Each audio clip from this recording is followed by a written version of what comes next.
मैं अपने बालों को कर्ल करते करते बेचैन हो रही थी और तभी मेरी नजर घड़ी पर पड़ी। कैसी, मेरी रूममेट, बिस्तर पर लेटी हुई थी और रील्स देख रही थी। अच्छा, तो तुम मुझसे कितना जानती हो?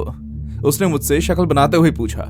मैंने भी ये सोचकर अपनी आंखें घुमा दी कि शायद उसे जलन हो रही हो। मेरी कैब नीचे मेरी इंतजार कर रही थी। मुझे डेट लोकेशन में पहुंचने में 20 मिनट लग गए। वो हाईवे के बगल में बना हुआ एक आरामदायक कैफे था। जैसे ही मैं अंदर गई तो मैंने सभी कपल्स के बीच में रायन को ब्लैक सूट पहने हुए इकलौता खाली टेबल पर बैठे हुए देखा।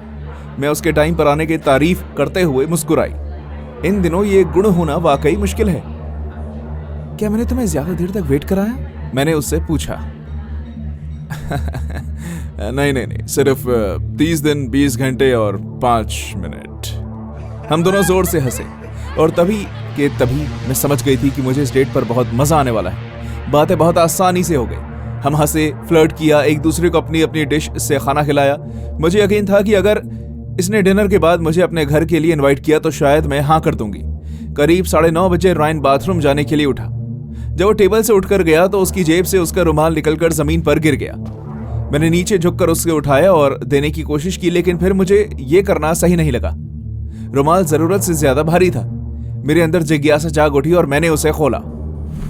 मेरी सांस मेरे गले में ही अटक के रह गई। उसके अंदर एक चमकता हुआ छोटा चाकू लिपटा हुआ था। ब्लेड पर अभी भी सूखा हुआ खून चिपका था। मेरा शरीर फौरन शटडाउन मोड में चला गया। अचानक कैसी की बातें मेरे दिमाग में घूमने लगी। मुझे जल्द से जल्द यहाँ से निकल जाना चाहिए। रायन के आने से पहले मैंने खुद को नॉर्मल करने की कोशिश की और अपने चेहरे पर मुस्कान ले आई। मैंने जल्दी से रुमाल को अपनी जेब में रखा और अपने हाथों की कंपन को शांत किया। रायन अपने हैंडसम चेहरे पर एक मुस्कान के साथ लौटा जो अब हैंडसम नहीं लग रही थी। सब ठीक? उसने मुझे ऊपर से नीचे देखते हुए पूछा। मैंने उसे खाना खाने का नाटक किया। हाँ, बस अपना फोन चेक कर रही थी। मैंने और खाना खाया और कोशिश की कि उसे मुझ पर शक ना हो। क्यों ना हम दोनों कुछ ड्रिंक्स के लिए मेरे घर चलें? हाँ, उसने सुझाव दिया। नहीं, वो दरअसल मेरी रूममेट का फोन आया था, वो बीमार है। मुझे माफ करना, लेकिन हमें आज की रात यहीं खत्म करनी होगी। रायन के चेहरे का भाव बदल गया।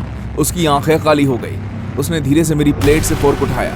मुझे अच्छी तरह याद है कि उसने किस तरह से उसे एक चाकू की तरह पकड़ा था और फिर पता नहीं कि क्यों उसने अपने दूसरे हाथ को टेबल पर फैला कर रखा और 5 फिंगर फिलेट खेलना शुरू कर दिया। वो बहुत ही तेजी से अपनी उंगलियों के बीच फोक दबा रहा था।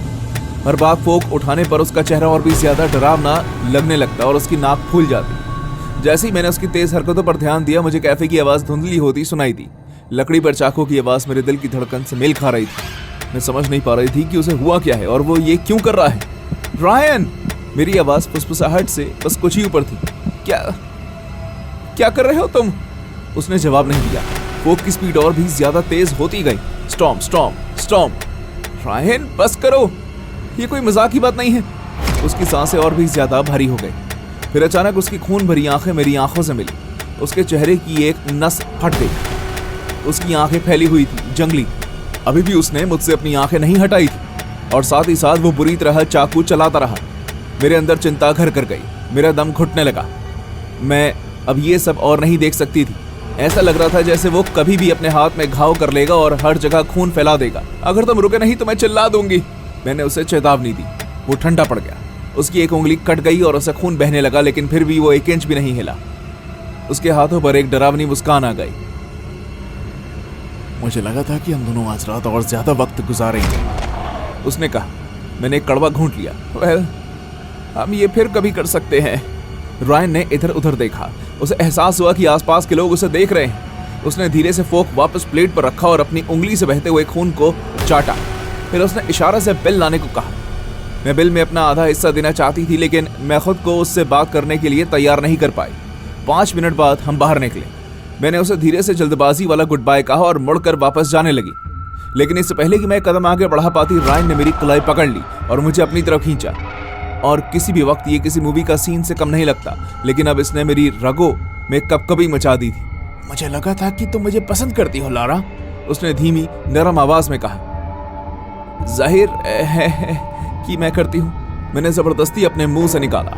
मैं पूरी कोशिश कर रही थी कि मेरी किसी भी बात से उसे पागलपन का दौरा ना पड़े। उसने मुझे और कस कर पकड़ लिया। क्यों ना मैं तुम्हें कल फोन करूं? उसने कोई जवाब नहीं दिया, बस वहां खड़ा रहा। जोर जोर से सांस लेने लगा। उसकी आंखें जंगली हो गई थी और झपक नहीं रही थी। उसकी पकड़ इतनी मजबूत थी जैसे वो अपने दिमाग में किसी चीज की बहस कर रहा हो। फिर बिना किसी चेतावनी के उसने मुझे धक्का दे दिया। उसने मुझे इतनी जोर से फेंका कि मैं खुद को संभाल नहीं पाई। मैं लड़खड़ा कर गिर गई। मैं खुद को उठाने के लिए कमजोर पड़ गई थी। खुरदरी जमीन से रगड़कर मेरी जीन्स फट गई। मेरे पैर में तेज दर्द हुआ। मेरी फटी हुई जीन्स से खून निकलने लगा और फिर उसने मुझ पर थूका। हाँ, उसने मुझ पर थूका जैसे मैं कोई बदसूरत नाली का चूहा थी जिसे पकड़ने में अब उसे कोई दिलचस्पी नहीं थी। हल्की जहर भरी फुसफुसाहट में उसने कुछ ऐसा कहा जिसे मैं कभी भूल नहीं पाऊंगी। जब वो तुम्हें ढूंढ लेंगे, अगर वो तुम्हें ढूंढ लेंगे तो तुम पहचानने लायक भी नहीं रहोगी। Best of luck Lara. वो पीछे मुड़कर वापस चला गया। मैंने उसे दूर जाते हुए देखा। मैं अभी भी अपनी जगह पर सदमे में बैठी हुई थी। मेरा शरीर कांप रहा था और दिल इतनी जोर से धड़क रहा था कि मुझे दर्द हो रहा था। कैफे का एक कर्मचारी जो कूड़ा फेंकने बाहर आया था, उसने मुझे इस तरह जमीन पर गिरा हुआ देखा और भागकर मेरे पास आया। उसने 911 पर कॉल किया। पुलिस ने उस रात मुझे घर छोड़ा और मैंने उन्हें रायन के बारे में हर छोटी छोटी बात बताई जो मुझे याद थी। लेकिन जब मैंने उसका टिंडर अकाउंट दिखाने की कोशिश की तब मुझे पता चला कि वो उसे डिलीट कर चुका है। कोई भी उसका पता नहीं लगा पाया। कैसी और मैं नए अपार्टमेंट में शिफ्ट हो गए। अब मैं अपने साथ एक टेजर और पेपर स्प्रे लेकर घूमती हूँ, न जाने कब जरूरत पड़े। इस पहली डेट को अब करीब 1 महीना हो गया है, लेकिन आज भी जब मैं अनजान लोगों से मिलती हूँ तो घबरा जाती हूँ। मेरे अंदर ट्रस्ट इश्यूज पैदा हो गए हैं और मैं खुद को कमरे में बंद कर देना चाहती हूँ और कभी बाहर नहीं निकलना चाहती। मैं बार के काउंटर पर खड़े होकर फ्री की ड्रिंक्स एंजॉय कर रहा था। ये पिछले 6 महीनों में ऑफिस की तीसरी पार्टी थी। यही वो दिन होते थे जब मैं अपने बॉस के लिए काम करने पर पछताता नहीं था। मेरे साथ काम करने वाले सभी लोग डांस फ्लोर पर थे। वो बेहद खूबसूरत थी, लंबी पतली, शायद मुझसे उम्र में थोड़ी बड़ी। फिर भी कुछ तो था जो काफी अजीब लग रहा था। लोगों ने उसे किनारा कर लिया था। जब वो एक ग्रुप के पास गई तो लोग अकड़ने लगे, इधर उधर बिखर गए और बहाने बनाने लगे। ये आम बात नहीं थी। ये बहुत ही अजीब था कि लोग ऐसा बर्ताव उससे क्यों कर रहे थे। मैं उसे उदास चेहरा बनाते हुए देख अकेले रूफटॉप की बालकनी में जाते हुए देखता हूँ। मुझे उसके लिए बुरा लगा। मैंने 2 ड्रिंक्स उठाई और उसके पास चला गया। तुम्हें देखकर लगता नहीं कि तुम्हें पार्टीज पसंद हैं। वो मुड़ी, उसके होंठों पर हल्की सी मुस्कान आ गई। तुम्हें देखकर भी ऐसा नहीं लगता? पहली बार में ही हमने एक दूसरे से बहुत बातें कर ली। वो बहुत ही मजाकी और दिलचस्प थी, लेकिन उसकी नजरों में एक अजीब सा एहसास था। 1 घंटे बाद मैंने उससे पूछा कि क्या वो ड्रिंक्स के लिए मेरे घर आना चाहेगी। उसकी आंखें चमक उठी। मुझे बहुत अच्छा लगेगा। मेरा घर छोटा लेकिन आरामदायक था। जूलिया ने खुद को घर में बहुत ही जल्दी सेट कर लिया। उसने अपनी हील्स उतार कर फेंकी और खुद को सोफे पर ऐसे फेंका जैसे वो काफी सालों से यहाँ रह रही हो। मैंने हम दोनों के लिए वाइन डाली और एक दूसरे के साथ बैठ गए। तो क्या ये हमारी पहली डेट है? उसने अपने ग्लास की रिम को घुमाते हुए मुस्कुराकर पूछा। मैंने भी शर्माते हुए हंसकर उसे जवाब दिया, अगर ऐसा हो तो क्या गलत है? वो आगे की तरफ झुकी। बिल्कुल भी नहीं। सब कुछ बहुत ही बढ़िया चल रहा था जब तक कि मेरा फोन नहीं बजा। वो मेरी बहन का फोन था। मैंने बहुत ही आराम से जवाब दिया, हे हाँ, बस ये हुई एक दोस्त, कुछ सीरियस नहीं है। जैसे ही मैंने फोन रखा हवा का रुख बदल गया। जूलिया मुस्कुरा नहीं रही थी, वो मुझे घूर रही थी। उसने अपने हाथ में लिए वाइन के ग्लास को कसकर पकड़ रखा था। कौन थी वो? मेरी बहन। मैंने शक्ल बनाकर कहा। वो मेरे बारे में पूछती रहती है। उसकी आवाज जरूरत से ज्यादा शांत थी। तो मैं बस एक दोस्त हूँ। हाँ, मैंने घबरा कर कहा। मेरा मतलब है कि हम अभी तो मिले हैं। ग्लास पर उसकी पकड़ और भी मजबूत हो गई। लेकिन तुमने अभी तो कहा था कि हमारी पहली डेट है। तुमने झूठ क्यों कहा? क्या? उसने जोर से सांसें लेना शुरू कर दिया। तुम्हारा मतलब है कि सभी आदमी एक जैसे होते हैं? तुम दोस्त जैसा शब्द इस्तेमाल करते हो सिर्फ और सिर्फ दूरी बनाए रखने के लिए, जैसे मेरा कोई वजूद नहीं है। मैं खड़ा हो गया। अचानक सब कुछ अजीब लगने लगा। जूलिया, ये तुम क्या कह रही हो? उसकी आंखें गहरी हो गई। मेरे एक्स ने भी मुझसे यही पूछा था जब मैंने उसके झूठे मुंह को जलाया था। मैं उसकी तरफ घूरने लगा। क्या कहा तुमने? वो ऊंची आवाज में जोर से हंसने लगी। क्या तुम्हें पता है कि मैं उस हादसे के बाद पूरे 1 साल तक मेंटल हॉस्पिटल में थी? उन्होंने पिछले महीने ही मुझे रिहा किया है। उनका कहना है कि अब मैं ठीक हूँ, लेकिन जब कोई झूठ बोल रहा होता है तो मैं पकड़ लेती हूँ। मेरे हाथ पैर ठंडे पड़ गए। मैं दरवाजे की तरफ बढ़ा। मुझे लगता है कि तुम्हें जाना चाहिए। जूलिया ने अपना सर एक तरफ झुकाया। उसकी मुस्कान और बड़ी हो गई, जबरदस्ती वाली। क्यों? मैंने एक लंबी सांस ली। क्योंकि ये सब बहुत अजीब होता जा रहा है। उसकी आंखें चमक उठी। तुम्हें मुझसे डर लग रहा है ना? बताओ। मैंने कोई जवाब नहीं दिया। वो धीरे से उठी, और मुझ पर हंसने लगी। लगना भी चाहिए। मैं खड़ा हो गया क्योंकि मेरे दिमाग में लाल घंटी पहले से ही बज चुकी थी। मैं दरवाजे की तरफ भागा। अचानक जूलिया मुझ पर झपट पड़ी। न जाने उसमें इतनी ताकत कैसे आई। उसने मुझे पीछे की तरफ धक्का दे दिया। मैं दीवार से टकराया और मुझे लग गई। फिर भी मैं फटाफट रेंगते हुए किचन तक पहुंच गया और मैंने अपने हाथ में चाकू पकड़ लिया। वो पागलों की तरह हंसते हुए मेरे पीछे आई, अपनी बड़ी बड़ी डरावनी आंखें दिखाते हुए। जब उसने मुझसे कुछ पूछा तो उसकी आवाज बदल गई। तुम हम दोनों के लिए ऐसे मुश्किल क्यों बना रहे हो? मैं हाँफ रहा था और कांप रहा था। चाकू को हाथ में कसकर पकड़ते हुए मैं उसकी तरफ मुड़ा। पीछे हट जाओ जूलिया, वरना मैं इसका इस्तेमाल करने से घबराऊंगा नहीं। वो मुस्कुराने लगी। कितनी अजीब बात है, उसने भी यही करने की कोशिश की थी। वो किसी शिकारी की तरह अपने पंजों को आगे बढ़ाते हुए मेरे पर कूदी। उसके नाखून रेजर की तरह नोकीले थे। मैंने उसकी तरफ चाकू बढ़ाया लेकिन वो मुझसे ज्यादा तेज थी। उसने मेरा हाथ मोड़ दिया। अपने नाखून मेरी स्किन में इतनी तेज चुभाए कि मेरी घर की जमीन खून से लाल रंग से रंग गई। मेरी पकड़ कमजोर हो गई और मैंने दर्द में चाकू गिरा दिया। उसने मुझे काउंटर पर धक्का दे दिया। उसकी गर्म सांसें मेरे चेहरे पर पड़ रही थी। तो अब तो मुझे पाना नहीं चाहते, है ना? उसने अपने दांत पीसते हुए कहा। उसकी आंखें नफरत से जल रही थी। मैंने अपनी पूरी जान लगाते हुए उसे धक्का दिया। वो लड़खड़ाई जरूर लेकिन रुकी नहीं। उसने नीचे गिरे हुए चाकू को उठाया और मुझ पर हमला कर दिया। मैंने वक्त पर उसकी कलाई पकड़ ली। मेरे हाथों की जान खत्म हो गई थी जब मैंने उसे मेरी आंख पर वार करने से रोकने की कोशिश की। मैं चाकू की नोक को अपनी आंख से कुछ दूरी पर देख सकता था। वो सांस लेने के साथ साथ गुर्रा भी रही थी और मुझे हमेशा की तरह अंधा बनाने की कोशिश कर रही थी। मैं खुद को बचाने की बहुत कोशिश कर रहा था। क्या तुम पागल हो गई हो? लेकिन वो फिर भी जोर लगाती रही। मैं अपने शरीर को उसे हार मानते हुए महसूस कर सकता था। मैं हार रहा था। मैं कैसे इन सब से बाहर निकलूंगा? मैं कराटे नहीं जानता। जब चाकू की नोक मेरी आंख को केक की तरह काटने के लिए बस कुछ इंच दूर थी तो मैंने अपना सर उसके माथे पर दे मारा। उसकी नाक टूट गई और खून बहने लगा। साथ ही में जोर से चलाने की आवाज हुई। मैंने उसकी नाक तोड़ दी थी। मैं एक पल के लिए भी इंतजार नहीं करता। जो भी मेरे हाथ में सबसे पहली चीज आई मैंने उसे पकड़ा। वाइन की बोतल किचन के काउंटर पर रखी थी और मैंने उसे उसके सर पर दे मारा। वो बेहोश होकर जमीन पर गिर पड़ी। मेरा दिल जोर से धड़कने लगा।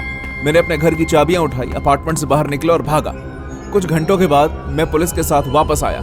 यहाँ तक कि मैं अपने साथ काम करने वाले कुछ लोगों को भी ले आया क्योंकि शायद इसी वजह से वो सब उससे नजरअंदाज कर रहे थे। वो सब मेरे हक में ही बात कर रहे थे। मेरे अपार्टमेंट की तलाशी ली गई लेकिन जूलिया जा चुकी थी। पुलिस ने उस पर कार्रवाई जारी करने को कहा और उन्हें एक मेंटल हॉस्पिटल का पता मिला।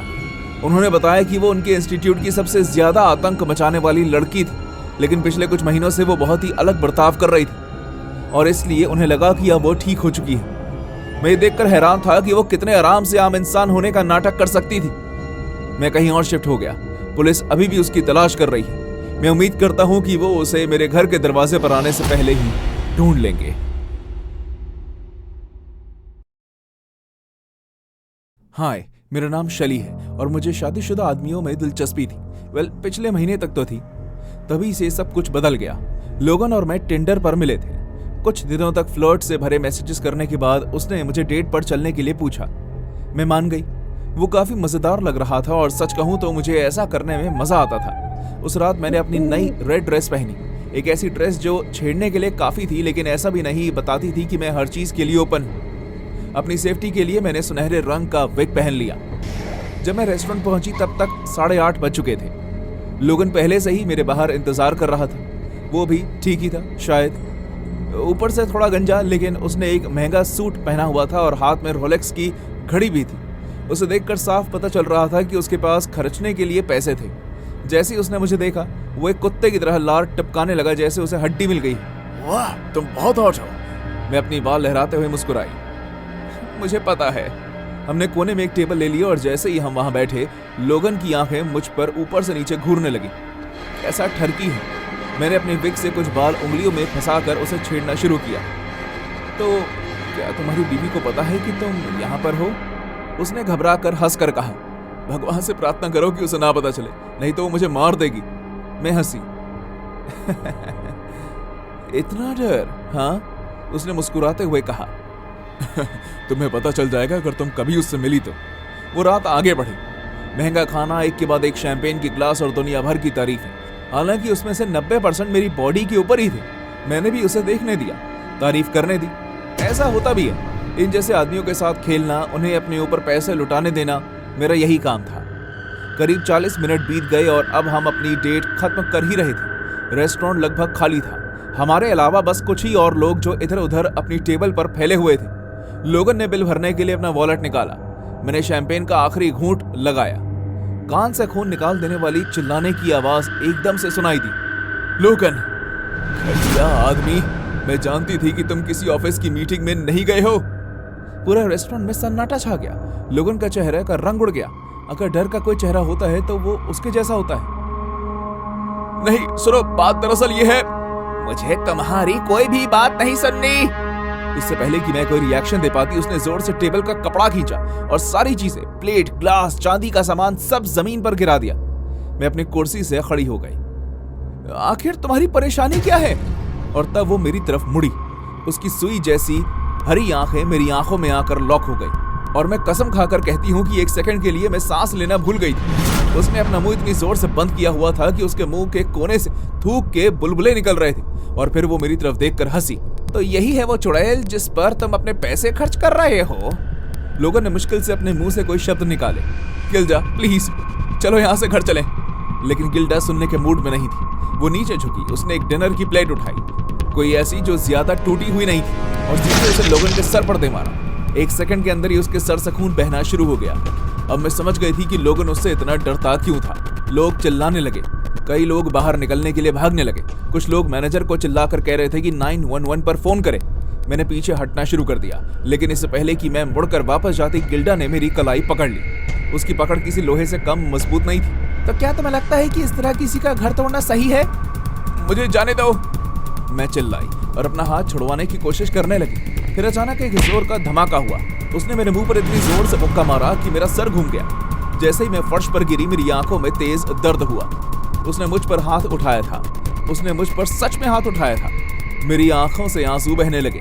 मैं सांस लेने की कोशिश करते हुए पीछे की तरफ रेंगने लगी, लेकिन वो उससे पहले ही मुझ पर चढ़ चुकी थी। उसने मेरी टांगें पकड़ी और मुझे रेस्टोरेंट के फ्लोर पर घुमाने लगी।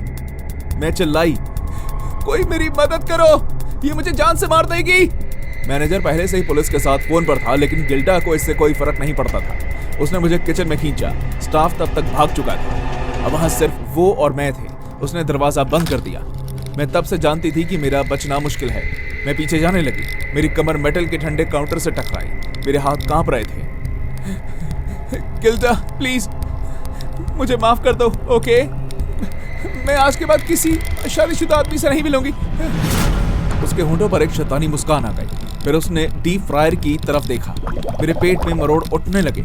इससे पहले कि मैं कुछ कर पाती, वो मुझ पर झपटी। उसके हाथ मेरी गर्दन से लिपट गए और वो मेरे चेहरे को फ्रायर के पास ले गई। मैं चिल्लाई, मैं बुरी तरह लड़ने लगी। मैंने अपने हाथों से काउंटर के टॉप को पकड़ लिया और अपनी पूरी जान लगाकर खुद को दूर करने की कोशिश करने लगी, लेकिन वो मुझसे ज्यादा ताकतवर थी। मेरे चेहरे से कुछ इंच की दूरी पर तेल बुलबुले उठा रहा था। उसकी स्टीम मेरे चेहरे पर पड़ रही थी, जिस वजह से मैं लाल हो गई। मैं उसे महसूस कर सकती थी, वो गर्मी, चलने का एहसास। मेरी बहन की वार्निंग मेरे दिमाग में घूमने लगी। वो सही कह रही थी। गिल्डा प्लीज, मैं मरना नहीं चाहती। मैं जोर जोर से रोने लगी, लेकिन गिल्डा पर कोई असर नहीं हो रहा था। वो मेरे हालातों पर हंस रही थी।